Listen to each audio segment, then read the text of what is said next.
Morning, everyone. Welcome to the Royal Institution. So I'm Andrew Chitty. I am just the warm-up act here and doing a little bit of housekeeping. But for anybody who hasn't been to the Royal Institution before, you'll probably know this room as the location for the Christmas lectures for young people, which have been going for nearly 200 years now, since Michael Faraday started them. And the RI's got a fantastic history in that until really very recently, it was also a working laboratory. George Porter, who won the Nobel Prize for his photochemistry work, actually did it in this building, and that was only probably in the 1980s. So I'm really glad that Beyond's returned to London after 6 years, that we're doing it here in the RI, because it's somewhere that's so associated with the public understanding of science.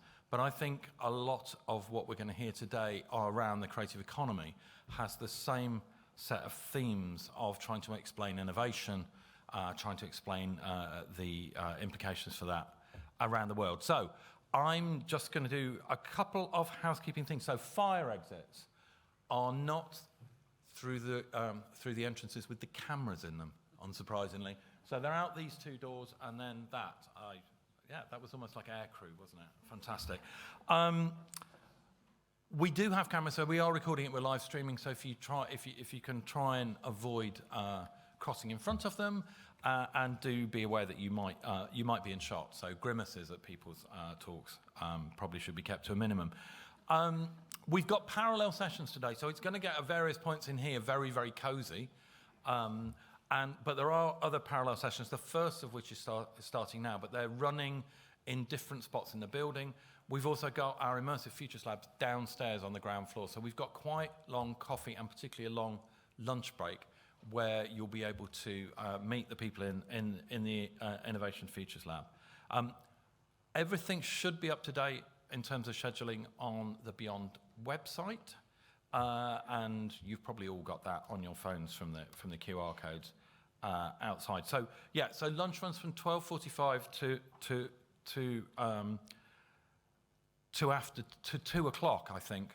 Obviously, we're starting a little bit late because maybe some people put the Royal Institution into Google Maps and went to Reba. I know at least one person who's done that. They perhaps haven't arrived back from Reba yet. So that's it. We've got a really fantastic schedule. The morning looking at the creative economies of various geographies. And then this afternoon looking at new formats, new venues that might be the kinds of new content and new experiences that can also move around the world. So that's me done. I'm going to hand over to Samira. So Samira Ahmed, you'll know her as a broadcaster on radio and on television, and we're delighted that she's going to take us through Beyond 6 Global. Samira.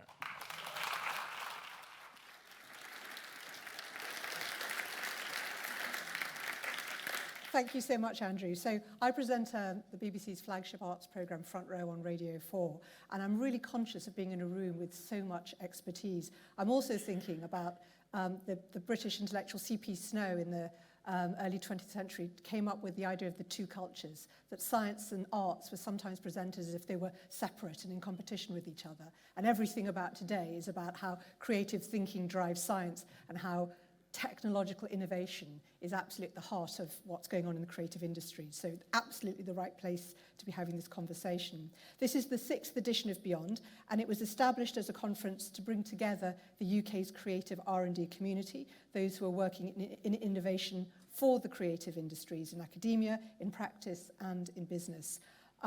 Beyond has played an essential part in making the argument that the UK should invest in R&D for the creative industries, just as it does for other sectors like life sciences, AI, or green technology. And we've seen that pay off in R&D programs like Creative Clusters, Audience of the Future, and, as you'll hear tomorrow, the largest program yet, AHRC's £130 million CoSTAR program to build a new UK R&D network for creative technology. So to ensure we're celebrating the whole of the UK's creative innovation, Beyond has been moving around the country in each of the past few years, to Edinburgh, Cardiff, and to Belfast.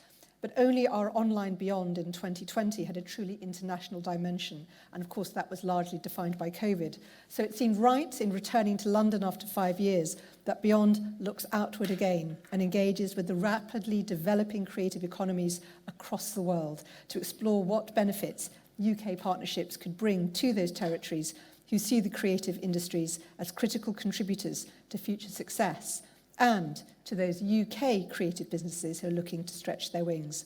We've got an exciting day ahead, which will bring insights from across the globe in the morning, from innovators in new experiences and formats in the afternoon. And as always at Beyond, the main stage session will be interspersed with shorter talks brought from researchers and makers on their latest projects. And that's just this stage. There are sessions around the building happening in parallel in other spaces. There's the generative AI session, creative industries in the library. We'll also have sessions where speakers will expand on projects that they talk about on the main stage. We have a good lunch break so you can meet, network and chat. We also have a time then to visit the Immersive Futures Lab Expo, which will run throughout the day. And there'll be drinks this evening, not here at the RI, but at the refinery by the Meta building on Euston Road. But now let's start Beyond 6 Global. So this year's programme has been built in partnership with the British Council's Creative Economy programme team, a global team who champion the international creative economy with colleagues in over 30 countries around the world, working on policy, leadership, development, research, and building networks and new collaborations with and from the UK.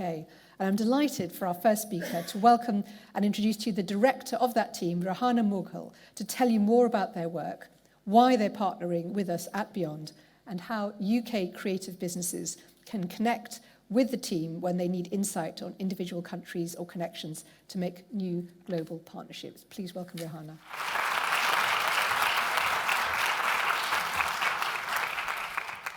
Thank you so much, Samira. Let me start by thanking all of you for travelling near and far to be here today. I hope you will agree it's a very special pleasure to be in this room from which many creative minds have shared thoughts about science, technology, arts, research, and the transformative power of collaboration. People like Jane Goodall, David Attenborough have spoken here, and they are two people who use their curiosity to inspire millions of people to reflect on the fragility, strength that connects humanity with the complex ecosystem of this planet that we all share. Great ideas are born in this room, and with the calibre of people we have here today, I've no doubt that together you will find unique points of connection, inspiration, and hopefully long-term collaborations with the people you meet over the next 2 days.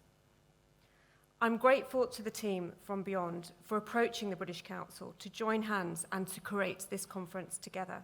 They came not looking for sponsorship, they came with a genuine desire to bring an international discourse to this conference, one where diverse perspectives from the UK can engage with diverse perspectives from around the world. And I'm really delighted to report that we have creative pioneers, policymakers, and government representatives from Japan, Indonesia, Oman, Brazil, Turkey, the Philippines, Egypt, Kyrgyzstan, Uzbekistan, Kazakhstan, Georgia, Ukraine, Serbia, Kosovo, North Macedonia with us today, as well as many visiting from neighbouring the European Union and from across the United Kingdom. A very warm welcome to you all. At the British Council, we're in the business of cultural relations. Our purpose is to build peace and prosperity by building connections, understanding and trust between people in the UK and countries worldwide. And we've been doing this work in over 100 countries for almost 90 years. In fact, this time next year, we'll be celebrating our 90th anniversary, and we'll be sharing inspiring stories from people around the world who've been involved in a British Council collaboration. We use the transformative power of arts and culture to build connections between the UK and global creative sectors. We support the brokering of new partnerships to advocate for arts and culture on the world stage and to facilitate dialogue around the key global issues we face. As we're only too aware, we are living in a fragile world. The present situation in Israel and Gaza, the ongoing situations in Ukraine or Sudan, and more, underline the importance of our mission. All of this context feeds into how we develop our collaborations and projects, and this requires great sensitivity and intercultural fluency. We believe that engaging and supporting cultural exchange and creating safe spaces for cultural expression has long-term influence. Often we're able to continue our work even when diplomatic relations are very strained. We are very careful to work people to people through culture and creative industries. Our teams overseas have a wealth of insight into the artists and arts organisations in their countries, and an understanding of the cultural context, including government priorities and local challenges and issues where the arts can influence positive change. Several of my overseas colleagues are accompanying their guests from their regions here today, and I hope that you will have the opportunity to meet with some of them. We represent the whole of the United Kingdom internationally, Scotland, Wales, England, and Northern Ireland, and aim to represent the diversity of the UK, one of our greatest cultural strengths. The focus of my team's work is on creative economy, and we can see how creative economies around the world are evolving. Each week, my team is focused on responding to the needs and requests of countries around the world who are keen to collaborate with the UK creative sector. Governments around the world are keen to create jobs, to support innovation, to enable their young populations to develop their ability to enjoy decent and sustainable employment. Internationally, cultural and creative industries employ more people between the ages of 15 to 29 than any other sector. In total, cultural and creative industries employ nearly 50 million people worldwide. Although the creative industries have enormous social economic potential, this often remains untapped. Around the world, many governments need to develop inclusive policies, needs-based training, strong advocacy groups, appropriate funding, and market access for creative professionals. Meanwhile, in the UK, there are hundreds of creative professionals, policy experts, researchers, and organisations that are keen to strengthen their intercultural fluency and ability to do business in new markets. The work we do is focused on three main areas. We work to support policy development through training, we work to develop sectors through exchange, delegations, and strategic funding, and we work to strengthen networks through leadership development, research, and advocacy. And today you will hear a bit more about the creative tech research we have undertaken in East Asia. Finally, I'd like to touch on the UK's unique strength, which really contributes to the diversity of our creativity and the ingenuity of that creativity. The UK is a diverse nation, and that diversity is core to its attraction and influence. Engagement with the growing creative sectors around the world offers unique opportunities to conceive new forms of content, insight, and research that will appeal to and benefit millions of people around the world. Last week, in Dakar, I met a young filmmaker who said that the authenticity of British drama had inspired him more than Bollywood or Hollywood, and that he was determined to develop a scheme to train young people to develop their talent in expressing a uniquely Bangladeshi style of drama. I also met with the director of the largest chain of multi-screen cinemas in Bangladesh, and he spoke about how happy he was to have held an opening of the Barbie film in Dhaka in the presence of Ramzan Mia, the British actor, model, dancer, and television personality of Bangladeshi descent who acted in the film. I hope that you will fully immerse in conversations over the next 2 days. I hope that you will have many opportunities over the next 2 days to be inspired and to be motivated and to look further and allow your imagination to go global and to go beyond. Thank you.